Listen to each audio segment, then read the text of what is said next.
Hi, I'm Patrick Reed, the Adamas Principal. Just a quick wrap at the end of the trading week. We've seen it all really. We had disappointment from the Biden blue wave. We've now got a Biden as a kind of lame duck president in the sense that the Senate is looking like it's going to be red. What does this mean? You would have thought disappointment risk off? No, absolutely not. This basically means a lot of the tech rally led S&P and also the FANG stocks rally led to broad equities higher. This is a Goldilocks. This is the glass half full brigade. A Goldilocks in the markets helping to hit the dollar. So at one point, treasuries were up along with equities, but at the moment, it's really dollar being properly sold.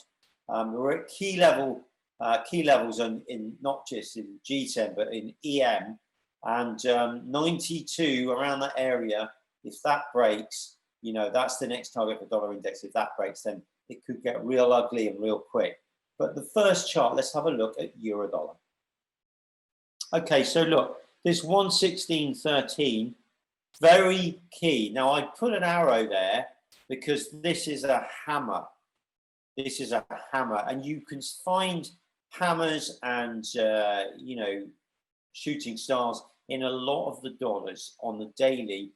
This is a pure rejection. This 116.13, not really a level for me before, but now it is. Now it is. So again, we broke above the mid-Bollinger Band, and now it's kind of, we're up and up, and the next target is 119.42. Then, dare I say it, the big one, 120, the figure, right? Somebody from the ECB might have something to say about that when we hit it, if we hit it. Next slide.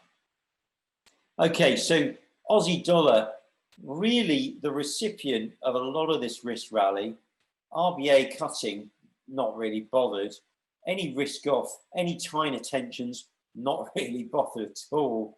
So on we march. We've broken 72. On we march, probably all the way up to 74 area. But, and here's a big but, keep an eye out, a radar out in Georgia. The lawsuits are being thrown out left, right, and centre from Trump. All of his demands falling on deaf ears at the moment. But Georgia is 0.2. You can barely put a razor in between the vote count at the moment.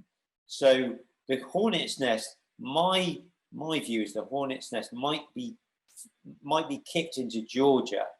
So keep an eye on Trump tweets. He's capable of anything, and this could and should hit risk, and all the yen crosses, Aussie dollar as well, especially Aussie yen. But just keep an eye out on this. Third chart, please. Okay, dollar yen finally woke up. Some slight murmurings out the Bank of Japan, but to me, this just really followed the other dollars. And 104.30, 104.20. This is the key place that it broke. Expect sellers to turn up here on a retest of that break. Final chart, dollar CAD really is still being influenced by Euro CAD and Aussie CAD, but nonetheless, we're at the lows. We're at this small trend liner area, 130.50, but 130, the figure, that's pretty robust. Not a bad level down there. Always up for risk plays, this pair, but always in addition to that, affected by the crosses. So be careful on dollar CAD. Look, my name's Patrick Reed. That's it from me today. Thank you, and watch that risk.